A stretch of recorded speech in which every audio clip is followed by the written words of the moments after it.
Alright guys, this is Terry Warman Autoworks. I'm going to try this again. The other day it was cold, gloomy. Today it's warmer but windy.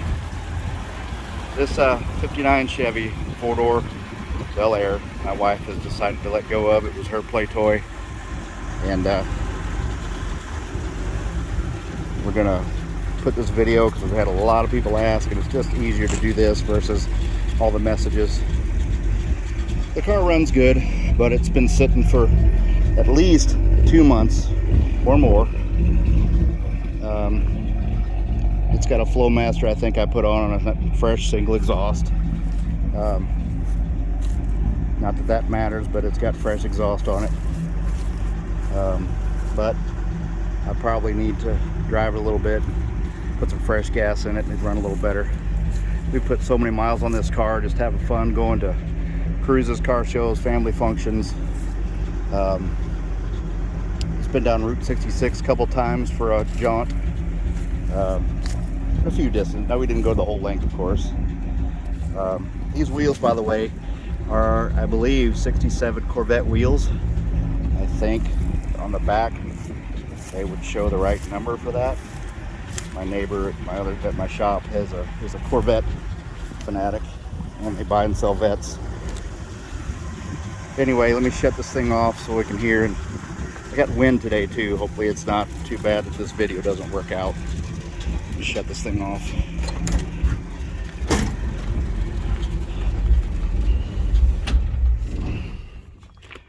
Anyway, while I'm in here, there's the dash.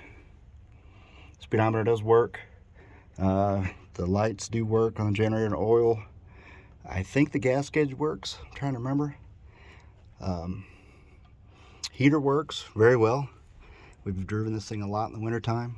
Even took it to New Year's and got iced in. Had to leave it where we were, but sorry about my finger in the video. I'm trying to do this in a hurry here because we got places to go. But it is a 3-speed. The carpet that's in it is something that my wife and our youngest son threw down together just to get it going so we go to cruising it. Worst of the rust, I treated and then put fiberglass over it.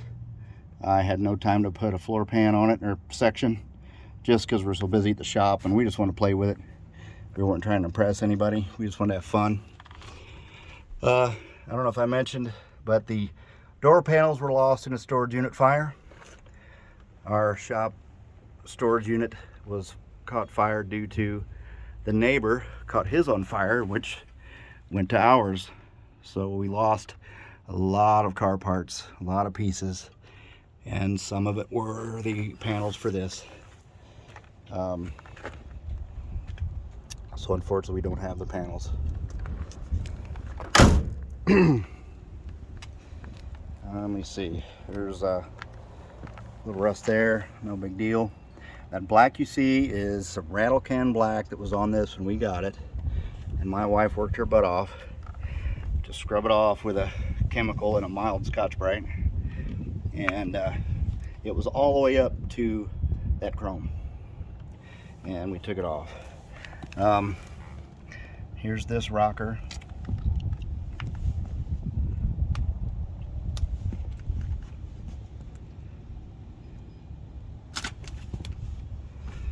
Quarter. And then this section here, the previous owners, father-son team, I think, they really didn't know what they were doing, and they just figured they just cut the rust off and leave it. So they cut this, left that. That's the worst part on the quarters, either side. That rear valance is pretty much gone, but can be fabbed, or you can probably find one.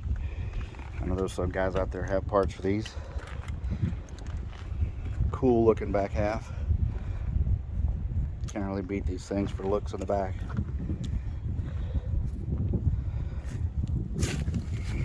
Here's this quarter.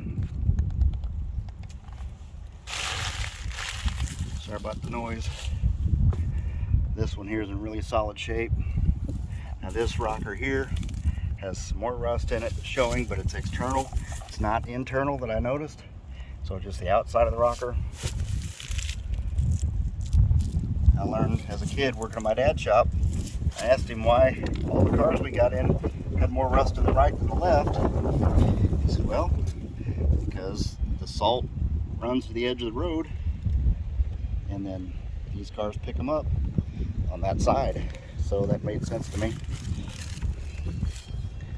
We did put new mirrors on it. Those were new. And all the ones were pitted. That section there had some goofy primer put on it. We got that off of there. The glass is in great shape. As a matter of fact, we did have to replace the back glass. On the other side, it had a BB hole, and it was shattered but intact. And we put that in, so it's got a new rubber. I did treat this under here with a chemical, removed the rust, treated it, put an acid etch prime on it. This is the original paint. Original patina. I had toyed with the idea of just painting the top section the white and then leaving the blue, but we've just got too much going on, too much work at the shop. So I'll go around the other side. The hood's in really great shape.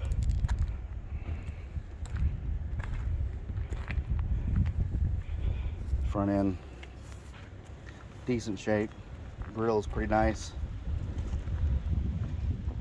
You know, it's no cream puff, but it is a fun car, and the price doesn't say it's a cream puff either. The windshield.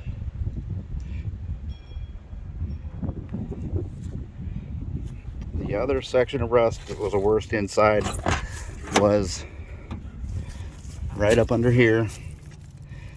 There was a section, and I treated it and also put some fiberglass on it. Again, just so we could get on the road. So I know how to fix them the right way. I butt weld metal in and treat everything right, but we had no time with this. Just want to have some fun. Weren't trying to impress anybody. There's some rust there in the dog leg. Not horrible. Windows work very nice. Doors, for the most part, open and close very nice. Again, just some carpet thrown down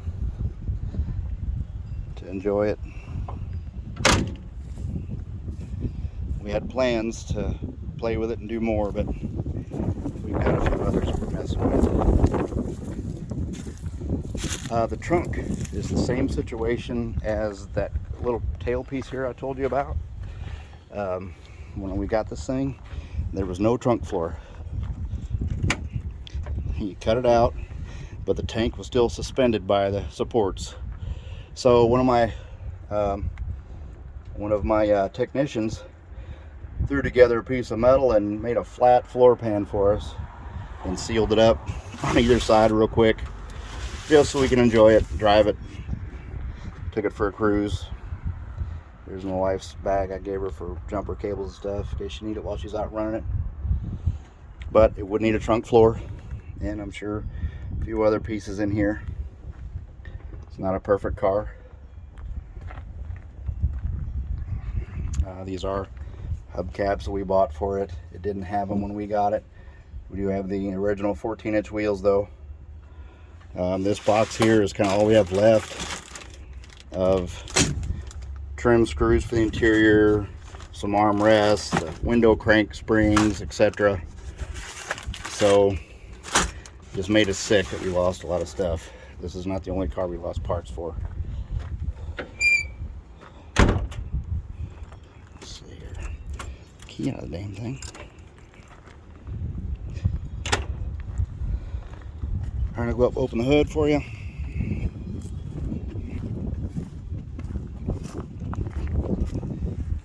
Haven't driven it so long, so I can remember how to get the damn thing up there. Excuse me. All right, sorry guys and gals. We got these things out because we had a break in the weather. It's supposed to be in the 50s today, but with some wind, so we got a few of them out to get them running and make sure they're running good. Batteries rubbed. Let the stay bill go through the carbs and the lines. There's a 59 Apache over there, my old dually, lower dually. That's a surviving 1989 S10 original paint. We got that. My wife loved it because it was original, and we buffed it, cleaned it up a little bit. She drives that. That's her Survivor 89 Z24 Cavalier. Took that on a road rally to Colorado.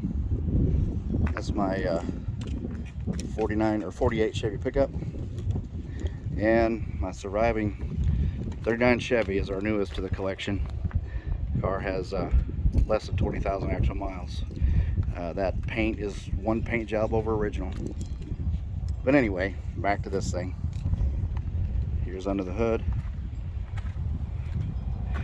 My wife put plugs, wires, cap, and rotor on it a while back ago. She worked on it herself. There's the wiper motor I got her. I think that may have been a birthday present or Christmas. I don't remember. Anyway, those work great. That's the ground of the original motor. I just didn't fasten it. I did put a master cylinder on it. It's already tarnished some. I didn't paint it because I wanted it to look like the rest of it. Anyway, guys and gals, I'm going to post this video because the last two are kind of halfway done and in two sections. I'm not a pro at this. I work on cars for a living. Anyway, I'll do better at putting some details. Everybody's hit me up on the Facebook posts about this car and blown me up, but it's so much easier if I can just refer to this video, I think. And I guess I'll put the price and the details, and hopefully it goes to a good home that'll care for it and love it like we did. But I guess we could have cared for it a little bit better, but we've kept it as good as we can with everything we got going on. We run a restoration shop and then work on everybody else's stuff, no time for your own. Anyway, this is Terry Warman from Warman Autoworks, and I will catch you later.